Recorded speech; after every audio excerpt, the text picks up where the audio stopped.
Opossum Média présente Maliki, l'autre fille dans le miroir. Lu par Vincent Ropion et Geneviève de Hang. Réalisé par Claire Mézeray au studio Rosalie. Salut, journal. Désolée, c'est la première fois que j'écris un journal intime, alors je n'ai pas vraiment songé à te donner un nom. Mais je vais y réfléchir, d'accord ? Je me présente, je m'appelle Maliki. Il paraît que c'est un prénom masculin un peu partout dans le monde, sauf pour moi, manifestement.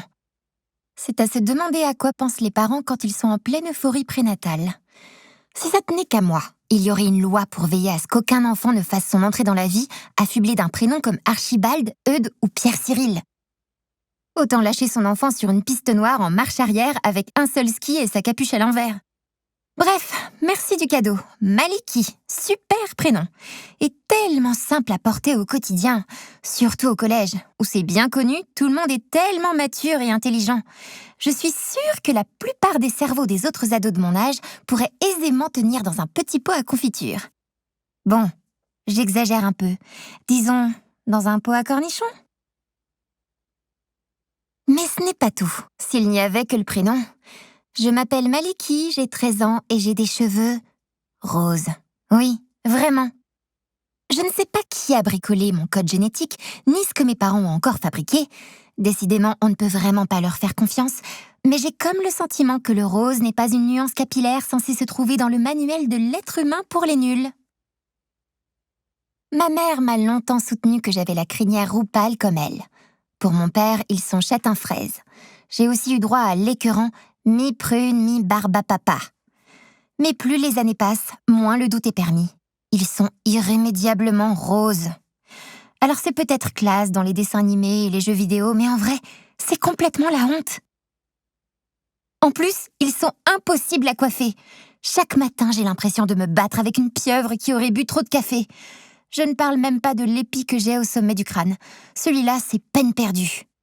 Je pense que lorsque toute vie sur Terre aura été annihilée par des guerres atomiques et balayée par d'épouvantables tempêtes solaires, cet épi se dressera toujours sur fond de soleil couchant, planté au milieu d'un monde plat et lisse comme un petit roseau arrogant et rose.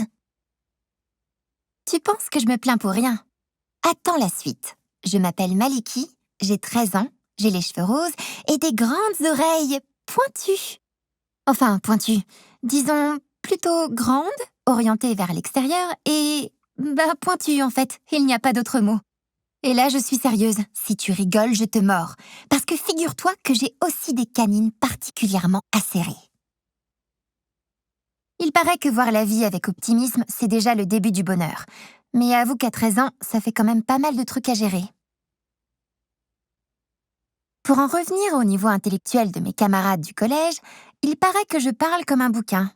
Et crois-moi, dans la bouche de Gros Maxime, le gros dur de ma classe, bagarreur et incapable de lire son prénom sans suivre les lettres avec son doigt, ce n'est pas un compliment. En même temps, si tu connaissais Gros Maxime, tu serais sûrement d'accord avec moi pour reconnaître que recevoir un compliment de sa part serait plus inquiétant que flatteur. Finalement, il est rassurant d'avoir un Gros Maxime dans son entourage pour se conforter dans la certitude qu'on est à la bonne place dans l'univers. C'est vrai, j'aime mieux lire un bon bouquin que regarder une émission de télé-réalité, mais ça ne m'empêche pas d'aimer les bons films et les jeux vidéo.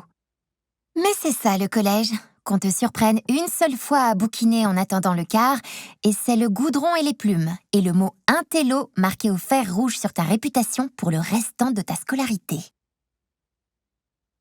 Bon, je te rassure, je n'ai pas que des tares congénitales. Mère Nature, dans sa grande bonté, ou parce qu'elle ne résiste pas à une bonne blague, m'a laissé quelques atouts. Je ne suis ni trop petite, ni trop grande.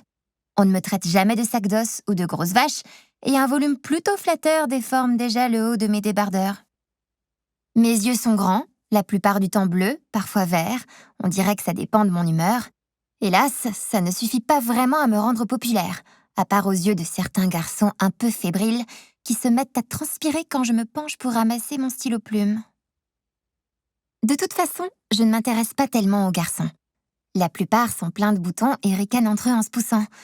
Les garçons que j'ai connus à l'école primaire ne me semblaient pourtant pas si idiots. Peut-être que chez eux, l'évolution se fait à l'envers. Bon, il y a bien Raphaël, mais lui, c'est différent. Déjà, il vient d'Arménie, ce qui est terriblement exotique, même si je ne sais pas exactement où ça se situe. Mais ma grand-mère brûle souvent du papier d'Arménie pour parfumer son salon et ses cabinets, et ça sent très bon. Raphaël est dans la classe Prévert, je suis dans la Rimbaud, et je le croise toujours par hasard dans la cour pendant la pause.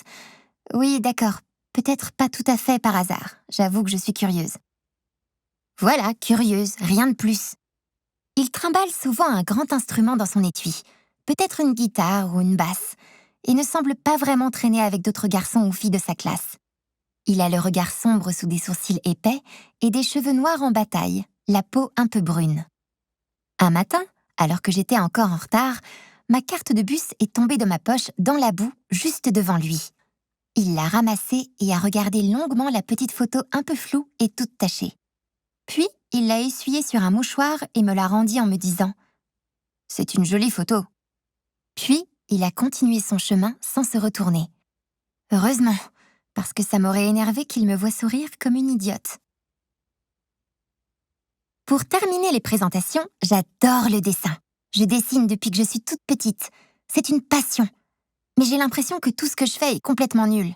J'arrive à peu près à recopier des images que j'aime bien dans des magazines, en faisant un quadrillage, mais dès que je dois inventer à partir d'une feuille blanche, je perds tous mes moyens. Du coup, j'ai demandé à ma mère de m'inscrire à l'atelier municipal d'art plastique. Ma prof s'appelle Madame Élise.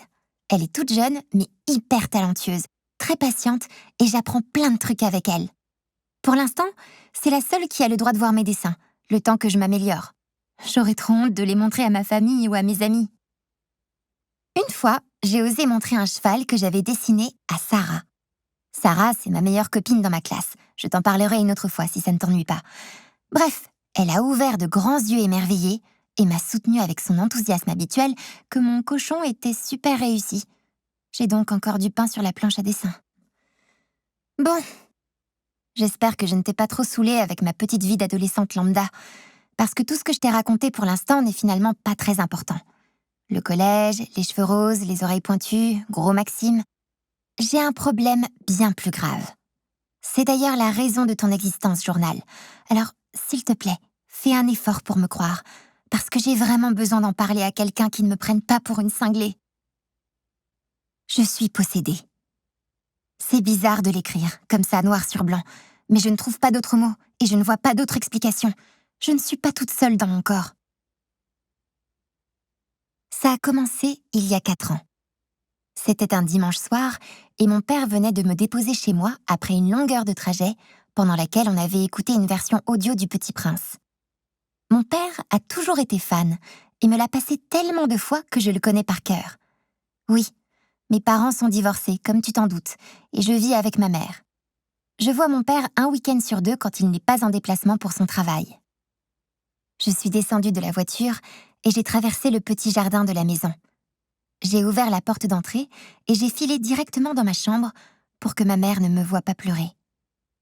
Je déteste ce moment. J'ai toujours l'impression qu'il m'abandonne, que c'est injuste. La tristesse et la colère se mélangent et tout paraît plus sombre. C'est plus facile maintenant que j'ai grandi. Mais à 9 ans, je ne me contrôlais pas encore très bien.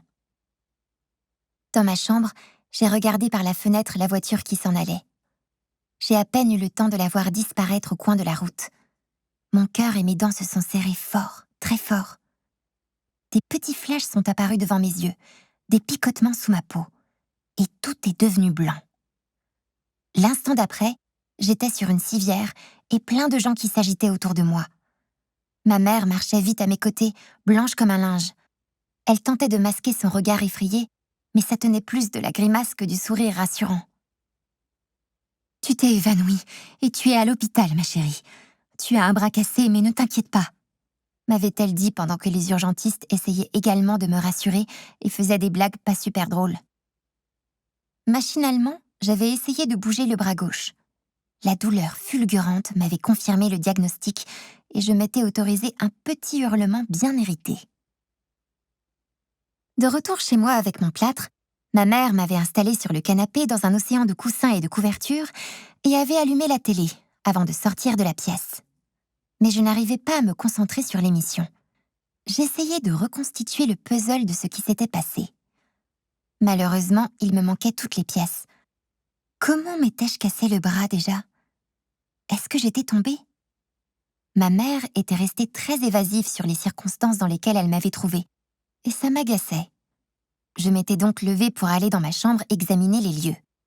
Ma mère s'y trouvait, l'air désemparé. Quand elle m'avait vue, elle m'avait grondée et ordonné de retourner sur le canapé. J'avais obéi, toute penaude, peu habituée à me faire crier dessus comme ça. Avant de quitter la pièce pourtant, une image s'était gravée dans ma mémoire. Mon oreiller était éventré et sa garniture éparpillée sur le sol et les meubles. Le papier peint du mur, près de la fenêtre, était déchiré, et le plâtre en dessous était quadrillé de crevasses profondes, comme des griffures. Un impact plus gros et plus profond que les autres révélait une brique rouge au milieu d'un éclat béant. De retour sur le canapé, cette image avait tourné en boucle dans ma tête. J'avais observé mes ongles. Ils étaient usés, fendus, et du plâtre s'était aggloméré dessous. Plusieurs semaines passèrent. Ma chambre avait été réparée et j'avais eu le droit de choisir un nouveau papier peint, avec des étoiles dessus, je crois. Mon père m'avait offert une trousse de crayons, un gros carnet à dessin avec une couverture du Petit Prince et un spirographe pour occuper ma convalescence. Ce n'était pas le cadeau idéal avec un seul bras, mais je m'étais bien gardée de lui dire. J'étais toujours trop contente qu'il pense à moi. La gamine que j'étais avait vite oublié cet incident. Mon bras avait guéri sans complications, et la vie avait repris son cours. Mais un dimanche soir, la tristesse m'avait de nouveau submergée. Cette fois, j'avais eu le temps de sentir quelque chose, ou plutôt quelqu'un, et la sensation terrifiante que ce quelqu'un regardait à travers mes yeux. J'avais senti sa peur, son incompréhension, puis sa panique qui montait et prenait le contrôle. J'avais eu le temps d'appeler ma mère au secours avant de tomber dans les pommes. Cette fois, je ne m'étais rien cassé, mais j'aurais préféré. À mon réveil, ma mère avait les yeux cernés et rougis, le visage hagard et ses longs cheveux roux en bataille, comme si elle s'était battue. 3 griffures rouges vifs couraient sur sa joue et descendaient jusqu'à son cou. Elle m'avait dit « Ma chérie, il faut qu'on aille voir le médecin. » Notre médecin de famille s'était voulu rassurant. Il avait diagnostiqué du stress, peut-être dû au divorce de mes parents. Il m'avait prescrit des plantes à infuser et à respirer dans un bol d'eau chaude. Quelques semaines plus tard, un dimanche soir, j'avais lancé la télévision à travers le salon et je m'étais recassé le bras. Notre médecin de famille nous avait alors orientés vers un spécialiste des troubles du comportement. J'avais eu le droit à un bilan de santé complet et à un nouveau traitement contre le stress, médicamenteux cette fois, plus costaud. Un autre dimanche soir, j'arrachais de ses gonds la porte d'entrée de la maison. On ne la retrouva jamais. Le spécialiste des troubles du comportement avait donc suspecté une maladie mentale et m'avait envoyé chez une psychothérapeute qui pratiquait l'hypnose, une dame très gentille. Quand elle m'avait demandé de parler à la créature qui, selon moi, vivait dans mon corps, je lui avais sauté dessus et l'avais mordu au sang. Il avait fallu l'intervention de plusieurs internes pour me faire lâcher prise et je m'étais réveillée avec le goût ferreux du sang dans ma bouche. La séance avait été filmée. Ça m'avait fait un choc de me voir attaquer cette dame. Mes yeux semblaient presque jaunes, immenses, la pupille à peine visible. Je commençais à me dire que j'étais vraiment folle. Ma mère semblait avoir peur de moi. Mon père était très inquiet. Je vivais en plein cauchemar. Un collègue de la dame que j'avais agressée, et qui heureusement n'avait pas porté plainte, avait contacté ma mère par téléphone. C'était un spécialiste du cerveau, un certain docteur Pilven, fraîchement diplômé mais déjà assez réputé. Intrigué par mon cas, il avait étudié le dossier et regardé en boucle la vidéo de l'agression. Il avait ensuite vivement insisté pour me rencontrer. Selon lui, il avait une piste de traitement prometteuse. Son enthousiasme avait été contagieux et ma mère avait retrouvé un peu d'espoir, et moi avec. Le docteur Pilven nous avait mises tout de suite en confiance. Grand, sérieux, aimable et sûr de lui, toute sa personnalité sentait la maîtrise et clamait Ne vous inquiétez pas, je gère. » Il avait souvent ce petit rire rassurant, qui ressemblait à un mauvais doublage de film. « Oh oh oh, on va s'occuper de ça. » Il m'avait posé énormément de questions sur ma situation familiale, mes amis, ma petite enfance. Il m'avait installée dans une énorme machine à résonance magnétique ou je ne sais quoi, qui faisait un boucan infernal. Il m'avait prescrit de minuscules cachets jaunes et ronds qui semblaient faits maison et m'avait donné des rendez-vous toutes les semaines. Aussi simplement que ça, tout s'était arrêté net, plus de crise. Chaque dimanche soir, l'angoisse que la créature se réveille était là, mais je prenais mon petit cachet jaune et la créature ne venait pas. Le mercredi après-midi, j'allais mettre ma tête dans la grosse machine du docteur Pilven et je lui racontais ma semaine en criant par-dessus le vacarme. Il notait tout, calmement, posait d'autres questions, consultait des diagrammes, et tout allait bien. Au bout d'un moment, il avait déclaré que nous pouvions suspendre les séances. Le cauchemar qui hantait notre quotidien avait disparu, et ma mère et moi avons arrêté d'en parler. Le souvenir même de cette mésaventure commença à s'éroder sous le ressac du quotidien. Mais dimanche dernier, je l'ai senti. Après 2 ans de sommeil, la créature qui regarde par mes yeux était toujours là.